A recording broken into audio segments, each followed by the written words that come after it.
22절.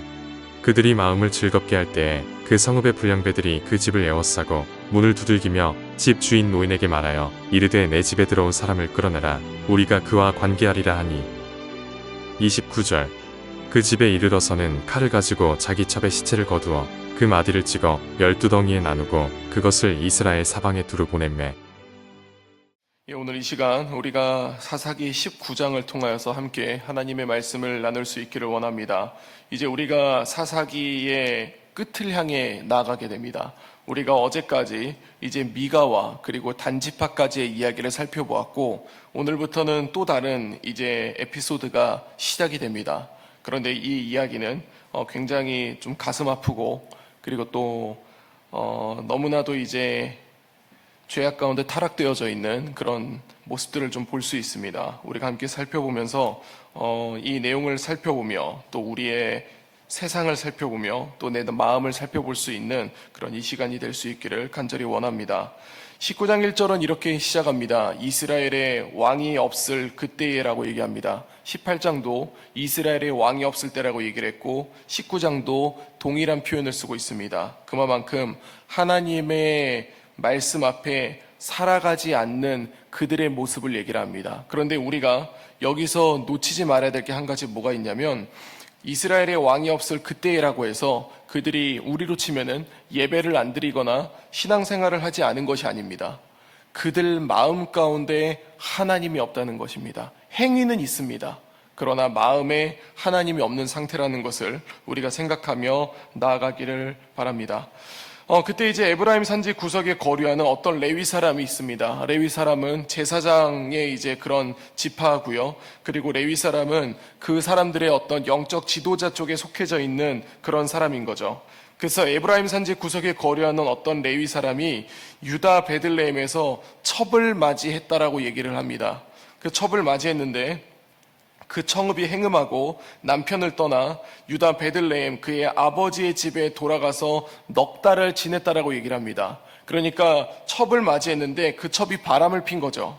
그래서 그 남편이 그 여자에게 다정하게 말하고 그를 데려오고자 하여 하인 한 사람과 나귀 2마리를 데리고 그에게로 갔다라고 얘기를 합니다. 그래서 그것을 보며 그 여자의 아버지가 그를 보고 기뻐했다라고 얘기를 하죠. 여기까지 보면 참 진짜 여기서 얘기하는 그 레위 사람이 정말 아내 그리고 첩을 사랑하는 그런 남편의 모습으로 우리가 볼 수가 있습니다. 그래서 굉장히 따뜻하고 바람을 폈음에도 불구하고 그 여인을 품고자 하는구나라는 그런 느낌을 가지게 해주는 것이죠.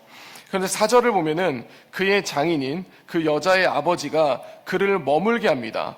3일째가 돼도 머물라라고 얘기를 하고 4일째가 돼도 머물라라고 얘기를 하고 이 5일째가 될 때도 계속 이렇게 머물라라고 얘기를 할 때에 5일째가 됐을 때 그 사람이 다시 밤을 지내고자 하지 아니하였습니다. 이제는 진짜 돌아가야 됩니다. 그러면서 이제 그 아내와 그 첩과 그리고 종과 이제 다 챙겨가지고 떠나게 되는 것이죠.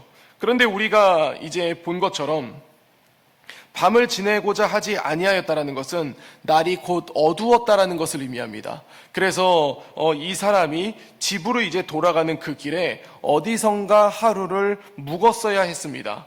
그래서 종이 주인에게 우리가 돌이켜 여부스 사람의 이 성읍에 들어가서 유숙하십시다 라고 얘기를 하지만 주인은 아니 우리는 이스라엘 자손이 있는 곳에 가서 잘 거야. 그러면서 기브아나 라마 중 한 곳에 가서 유숙하자라고 이렇게 얘기를 한 것이죠. 그러면서 베냐민에 속한 기브아에 가까이 이르렀습니다. 그래서 기브아에 유숙하려고 그리로 들어가서 성읍 넓은 거리에 앉아 있었습니다. 그러니까 이게 왜 그러냐면 이 고대 근동 시대에 가지고 있는 문화 중에 하나인데요. 나그네를 대접해야 됩니다. 그래서 이제 우리 동네에 있지 않은 새로운 사람이 오면은 이제 눈에 띄지 않습니까? 그래서 그 나그네를 대접하는 문화가 있는데 이게 어느 정도로 심하냐면 나그네를 대접하면 그 집의 영광입니다. 그런데 길에 있는 나그네를 대접하지 않으면은 이거를 지금 우리 시대는 안 할 수도 있지 않습니까? 근데 그때는 길에 있는 나그네를 대접하지 않으면 그 집의 수치라고 말하던 시대였습니다. 그러니까 무조건 그 나그네를 대접했어야 됐죠. 그런데 여기서 보면은 넓은 거리에 앉아 있으나 그를 집으로 영접하여 유숙하게 하는 자가 없었다라고 얘기를 합니다. 사람들은 분명히 이 레위 사람이 있는 것을 봤을 겁니다. 그리고 그를 봄에도 불구하고 대접하고자 하는 마음을 가지지 않고 모른 척하고 지나갔다라는 것이죠. 그래서 16절을 보면은 저녁 때에 한 노인이 밭에서 일하다가 돌아오면서 보게 된 거죠. 근데 이 사람은 원래 베냐민 지파의 사람이 아니라 에브라임 산지 사람이지만 기브아에 거류하고 있던 사람입니다.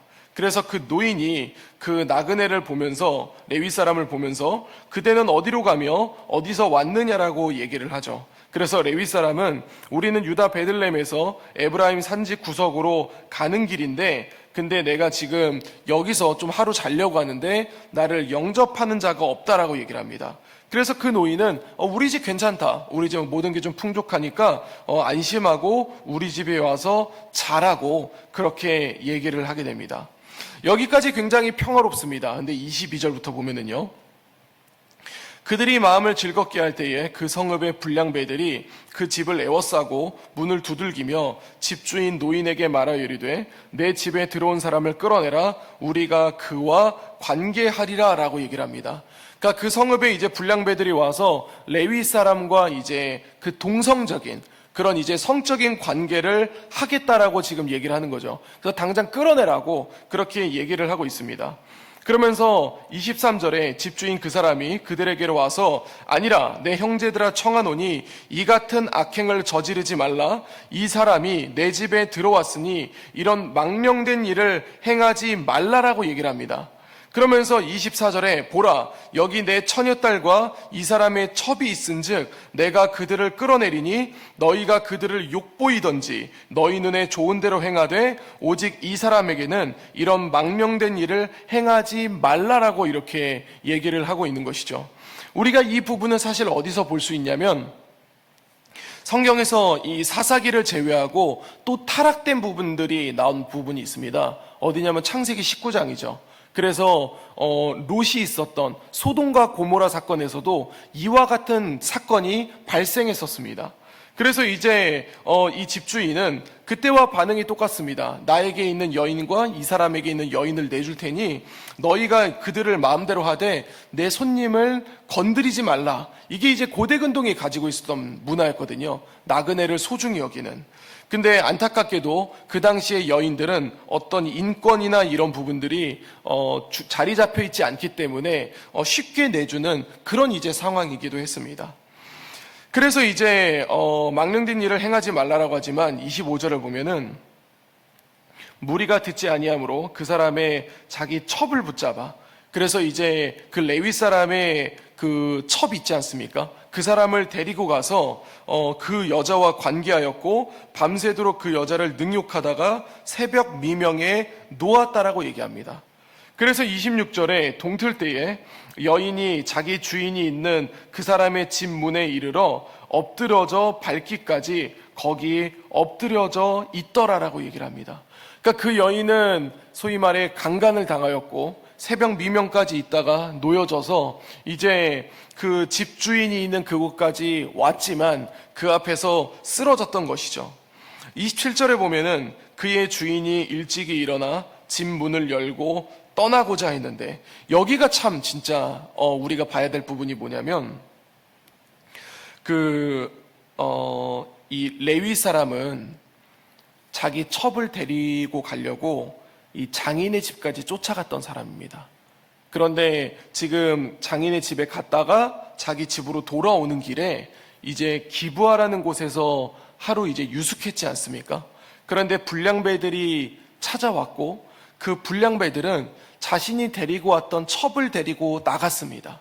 그러면 정상적인 남편의 역할이면은 그날 밤 잠을 못 자야 됐겠죠.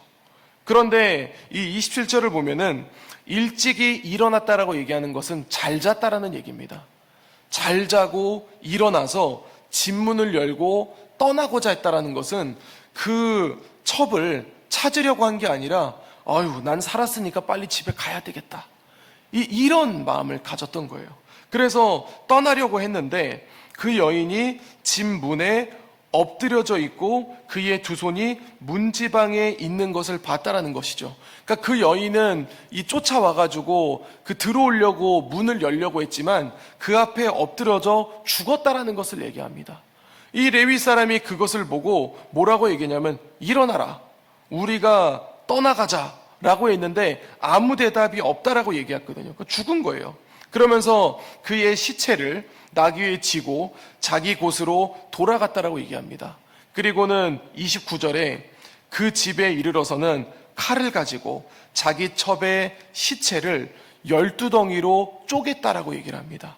사실 레위 사람만큼 칼을 잘 쓰는 사람이 없어요. 제사를 하기 때문에 각을 뜨거든요. 그래서 그 첩의 시체를 12덩이로 나누어서 이스라엘이 12지파지 않습니까? 사방으로 보낸 겁니다. 그러니까 그것을 보고 이스라엘 자손이 애굽 땅에서 올라온 날부터 오늘까지 이런 일은 일어나지도 아니하였고 보지도 못하였도다. 이 일을 생각하고 상의한 후에 말하자라고 하면서 오늘 본문은 마무리하게 됩니다. 사랑하는 성도 여러분, 이 사사기 19장이 우리에게 주고 있는 이야기는 무엇일까요? 사실은 이 에피소드가 전부가 끝나진 않았습니다. 일정이 가다가 중단되어진 부분이긴 하지만 여기까지 이야기를 볼 때에 레위 사람은 참 이상합니다. 자기 첩이 이제 바람을 핀 거죠. 그래서 이제 장인의 집에 갔다고 하면은 굳이 데리러 가지 않아도 됩니다. 그렇게 사랑하지 않으면. 근데 본문을 보면은 다정하게 가서 데리고 왔다라고 하지 않습니까? 근데 데리고는 그 길에 자신에게 위험이 생겼습니다.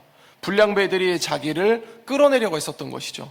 그래서 자기가 살기 위해서 자기가 데리고 왔었던 그 첩을 내주게 됐습니다. 그리고 그 여인은 그 불량배들에게 새벽 내내 능욕을 당했는데 이 남성은, 이 레위 사람은 거기에 대해서 별로 신경 쓰지 않고 잘 자고 일어나서 집에 가려고 했었습니다. 그런데 이제 그 집에 가려고 할 때에 그 여인이 죽어 있는 것을 보고 집에 가서 12덩이로 쪼개서 각 지파에게 보냈다라는 것이죠. 왜 그랬을까요? 이것은 그 레위 사람이 분노했기 때문입니다. 그러니까 지금 모든 것이 자기 감정으로 인해서 움직여졌다라는 것이죠. 레위 사람입니다. 하나님에게 제사를 올리는 사람입니다. 그 이스라엘 가운데 영적 지도자라고 하는 사람입니다. 그런데 지금 오늘의 이 19장의 내용을 봤을 때 하나님이라는 단어가 등장하지 않습니다. 레위 사람은 자기에게 속해져 있는 여러 가지 상황 속에서 단 한 번도 하나님을 찾지를 않습니다. 하나님을 찾고 하나님의 뜻을 구해서 여인을 찾으러 가지도 않았습니다. 그리고 여인 가운데 집에 거하면서 하나님께 구하며 집으로 돌아오지도 않았습니다. 그리고 그 집에 돌아오면서 정말 자기가 유숙해야 될 때에 하나님에게 기도하며 오늘 내가 잘 곳을 주께서 허락하소서라고도 얘기하지 않고 그냥 성읍 넓은 거리에 앉아서 대접받을 생각만 하고 있습니다. 그리고 어떻게 하다 누구 한 사람이 자기를 데리고 들어갔을 때에 거기서 즐겁게 먹고 마시고 있다가 불량배들이 왔을 때 하나님께 구하며 우리를 여기서 구하소서라고 하지 않고 자기가 살기 위해 자기의 첩을 내주게 됩니다. 그리고 그 자기 첩이 자기 대신에 나갔을 때에 그 첩의 안전을 위하여서 기도하지 아니하고 잘 잡니다. 그러다가 이제 그 첩이 죽은 것을 보고 안타까워하지도 않고 집에 와서 나에게 이런 수치심을 줘? 라고 하며 집에 와서 하나님께 구하지 아니하며 그 여인을 12덩이로 쪼개서 이스라엘 지파로 보내버렸습니다. 왜 보냈을까요? 이것은 어떤 얘기냐면 나 지금 화났다라는 겁니다. 나 지금 이런 수치심을 당했는데 너네 지금 가만히 있을 거야? 그러면서 굉장히 자극적인 것을 보여주는 거죠. 뭘 보여주는 거냐면 시체를 잘라서 보내버린 거예요. 우리 한번 생각해보세요. 요즘 이제 택배가 되게 많이 유행하지 않습니까? 집에 택배가 왔는데 딱 열었는데 거기 시체덩이가 들어져 있는 겁니다. 그러면서 내 친척 누군가가 나 여기서 이렇게 수치심을 당했다 그러면은 누가 분노하지 않겠습니까? 지금 레위 사람은 그것을 주도하며 자기의 분노를 표출해서 지금 이 상태로 가만둘 거야? 라고 하면서 오늘 본문을 끝나게 된 겁니다. 주 안에 사랑하는 성도 여러분, 오늘 본문을 살펴볼 때에 우리가 깨달아야 될 것이 하나 있습니다. 오늘 본문에 있는 이 모든 내용들을 보면 불량배들도 마찬가지고 레위 사람도 마찬가지고 자기 감정으로 살아가는 모습이 너무나도 많이 보입니다. 그런데 우리가 살아가는 시대를 보면은 우리가 살아가는 모든 사람들은 뭐에 빠져 있냐면 감정에 지배되어져 있습니다. 사실 이성적으로 자기가 어떤 문제가 있지 않음에도 불구하고 우리가 제일 잘하는 말이 뭐냐면은 나 마음에 상처받았어. 내 감정에 상처받았어입니다. 그러면서 그것을 무시하는 건 아니에요. 감정을 무시하는 건 아니지만 너무나도 감정에 지배되어져서 여기저기 들쑤시고 다니는 모습이 우리의 모습이라는 것이죠. 이 사회가 그래서 내가 상처받았는데 너 공감 안 해줄 거야? 공감 안 해주는 사람 보고 너 T야? 너 문제 있는 거 아니야? 너 어떻게 그걸 공감 안 해줘? 이러면서 감정에 움직이는 세상을 만들어가고 있는 게 우리 사회의 모습이라는 것이죠. 그런데 오늘의 이야기를 보면은 결국 그 감정에 움직였을 때에 이 국가가 지금 어떻게 되어져 가고 있습니까? 나중에 우리가 20장을 보겠지만 결국 그 감정으로 인하여서 전쟁이 일어납니다. 국가의 전쟁이 일어나요. 서로 죽이게 되고 싸우게 되고 다음 이야기는 다음에 해야 되지만 그래서 결국 어떻게 되냐면 그 이스라엘의 한 지파는 거의 소멸 직전까지 가게 되는 모습을 보여주게 됩니다. 주님은 이 19장을 보면서 우리에게 무엇을 말씀하고 있을까요? 우리는 감정에 지배되는 것이 아니라 성령 하나님께 지배되어져야 된다는 것을 우리는 깨달아야 될 줄로 믿습니다. 우리가 예수님을 믿고 그 예수님 앞에 살아갈 때에 우리가 예수님을 믿을 때 하나님은 우리에게 예수님의 영이신 성령 하나님을 보내주십니다. 그래서 우리 마음 가운데에는 성령 하나님이 내주하고 계시죠. 그런데 그 성령 하나님이 계실 때에 우리가 살아가면서 그 주님을 찾고 그 주님을 의지할 때에 우리가 그 주의 뜻대로 살아갈 수 있다는 것입니다. 주 안에 사랑하는 성도 여러분, 이제 오늘 하루가 시작됩니다. 이 세상과 사탄은 우리로 하여금 계속해서 뭐라고 얘기하냐면 네 감정에 충실하라고 얘기를 하고 네 감정대로 행동하라고 얘기할 겁니다. 그런데 우리가 그 이야기를 들을 때에 우리 마음 가운데 무엇을 잡아야 되냐면 하나님, 내가 감정에 움직이는 것이 아니라 하나님의 인도하심대로 살아가게 하소서. 이것이 우리가 오늘 하루를 살아가며 기도해야 할 제목일 줄로 믿습니다.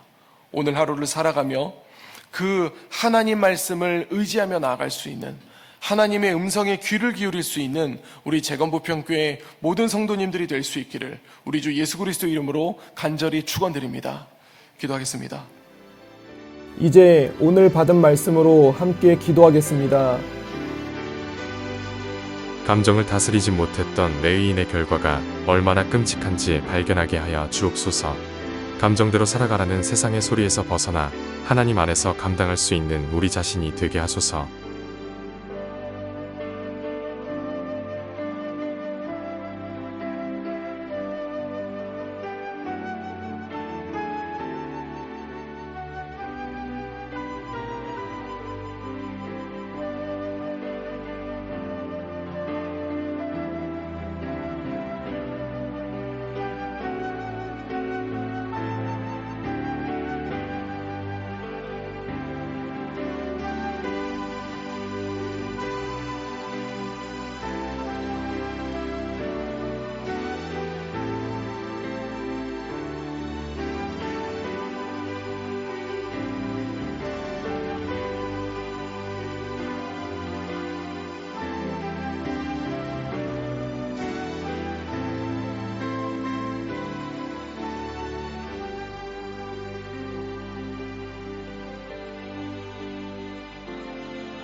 이제 개인의 기도 제목을 가지고 하나님 앞에 기도하시기 바랍니다.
수고하셨습니다.